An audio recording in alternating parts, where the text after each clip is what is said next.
The vast majority of you, yes, you, and you, only have a 20% probability of success in retirement.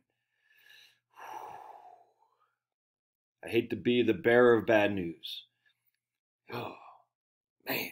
Yes, I'm talking about you. You right there. I'm talking about me. Ooh, I'm sorry I have to do this. I know, unsubscribe now because you want to hear good stuff and this is just bad. I'm bring the pain. Or wait, take the pain. What did the guy say from Platoon? Take the pain, take the pain. All right. So we're going to go with this. This is the Social Security Actuary Life Table. The Life Table is available for certain years, and we're going to go to the 2019 is the most recent that we have. And then we're going to go to the spreadsheet, which I created because I'm weird like that. I love spreadsheets. I very much enjoy it. I'm not a spreadsheet guru by any stretch, but I get a lot out of spreadsheets. All right, so what we're going to do here is we're going to look at men and women. I got both. And we're going to see when we're born, our life expectancy is 76.22. All right, gotcha. All good. That has nothing to do with us because we are inherently not just born. All right, so we're going to go down to a 60-year-old guy. All right, so we're going to start with, we have 100,000 people who were born, and of those 100,000 people, how many survived until they're 60? 85,000. This is men. 85,000 men, 91,000 women. All right, not too shabby. So if you survive, so I'm 52. So I'm one of 91,232 people who survived until I'm 52. Obviously, 8,800 sad souls died before then. All right. So anyway, as I see here today, my life expectancy is 28 more years as a man. That means I'll live until I'm, what's that, 80? Yeah, I get until I'm 80. My wife is 48. Her life expectancy is 35. And I don't know how. That means 4,000 people died before she did. Actually, so 48 plus 35 is 83. So our life expectancy and just combined for simplicity is about 81.5 years, as we sit here today. All right, good stuff. But now I'm just going to go to 60 years old. All right, so 85,000 men survived until they're 60. 91,000 women survived until they're 60. Hope that makes sense. A man's life expectancy at the age of 60 is now 21.77. A woman's life expectancy at the age of 60 is 24.79. All right, so what we're doing here is we're going to take these numbers, 85,000, and what I'm doing is I'm starting at 100,000 for both. So basically what I've done here is I've just taken these numbers and I've changed them around in terms of saying 80. If 100,000 people are starting at 60 years old. I hope that makes sense. And then we're reducing the population by what happened here. Anyway, so all I'm doing is I'm just taking those numbers. I'm equating it to start at 100,000 bucks. That's all I'm doing. And we're using the same life expectancy, 21.77. We're using the same decline in lives. People are dying from 60 to 61. That's all we're doing here. So instead of starting with 85,000 or 91, we're starting with 100,000 people and going from there. All right. Hope that makes sense. Hope that makes sense. I say that a lot apparently. HTMS. Yeah, I'll probably have to start thinking something else to say. I used to say, you know what I'm saying? And people say, you say, you know what I'm saying? Well, now I say, hope that makes sense. All right. And then I say, all right. All right, BS. I just said BSFA. So we got 100,000 people, men today, are 60 years old. Life expectancy is 81.77. All right.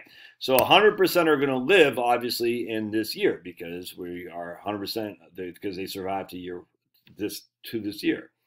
By the beginning of next year, 1.14% of those people will have died. Your probability of dying is 1.14%. So in that case, what's that, about 1,140 men died between the ages of 60 and 61. Everybody with me on that?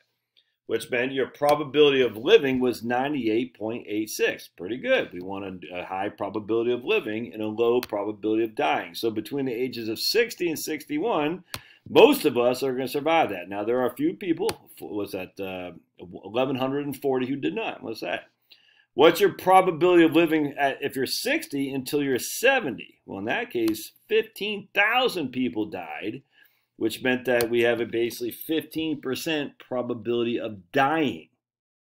15% probability of dying and 85% probability of living. So when I'm doing financial planning, I'm trying to get people a 75% success rate.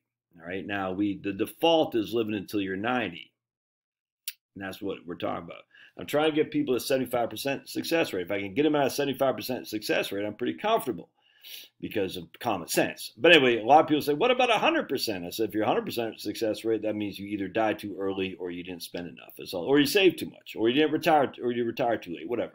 We don't want 100% probability of success. That's silly. And again, that nothing is 100% probability. Nothing is.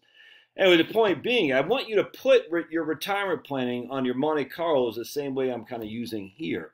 If a 75% success rate is good on your retirement plan, assuming you live to 90, well, what's the likelihood we actually live to 90, if that makes sense? And if we go for men, we can see 75% success rate right now is at 75.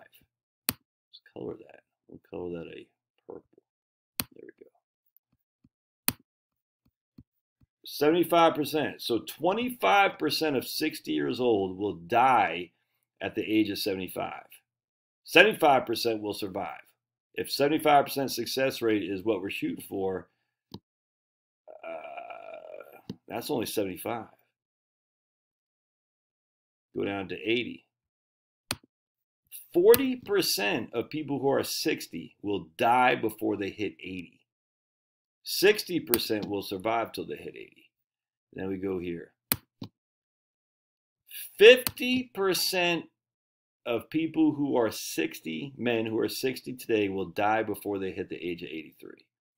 Half those people will not survive. Half will survive.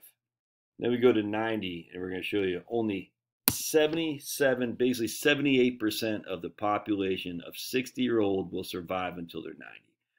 That is a 78% probability of failure, or a 22% success rate, if you're going to live to 90. That's it, man. So we're running these retirement plans for a 60-year-old guy, for instance, and say, all right, we'll have you live till 90 because there's no, what else you're going to do? Yet only 22% of you will live to your 90. Isn't that crazy? So if we look at, again, our life expectancy is 21.77. Well, you could say, but why, if 22% of the population survives beyond 90, why is life expectancy 21.77? Because here is when half the population dies, between these 2 years right there. All right, so that's why your life expectancy is different than the 90 years old. I can't stress this enough. We're going to use a retirement planning model that you're going to say you're going to live until you're 90 because you're so special, when yet only 22% of 60 years old will survive until they're 90, according to Social Security. If we go to women, it's a little bit better, but not much more. So we have 100% probability of living in year 1. And by the time we're 75, we have you pick this number out for 15 years. We have a 17% probability of dying. All right, so that's, again, going back to retirement planning 101. Oh, actually, no, that's that. Hold on a second. I think I gotta unclear that right there. We're gonna make that. We don't want that. There we go. All right, that was just because of the men. Anyway, so by the time we hit for women is right here at 87. 53% of you will be dead at 87 years old. If you're a woman today at 60, at 87, 53% of you will be dead. If we go back to life expectancy for a woman who's 60 is 24, so basically 85 years old. Pretty close. By the time you're 90, only 33% of you guys will still be alive. So if we're looking for probability of success, well, our probability of success at 25% would be right here at 78 years old. Because that's, if we're looking at 75% probability of success, that's it right there. So for a woman, it's 78, that's 18 years. And for a man, it's 16 years. So 17 years between you. For 75% probability of success. For a 50% probability of success, for a man it's 83, that's 23 years. A woman is 87, so 85 between you for 50% probability of success. But if I were to sit here and do a financial plan for it, I said, look, the probability of success is 50%. Most of you guys say that's not good enough. Anyway, you got to look at both sides of the equation. the life you have left. And I get it, everyone says, oh, technology. Well, the life expectancy is going down, dude. It's not just because more infants are dying, it's because older people are dying because of the technology has failed us. This whole thing, like what Rick Gettleman, we're going to live to 120. Where's the evidence of that? There isn't any. All this is based on life expectancy because we've reduced infant mortality. That's it.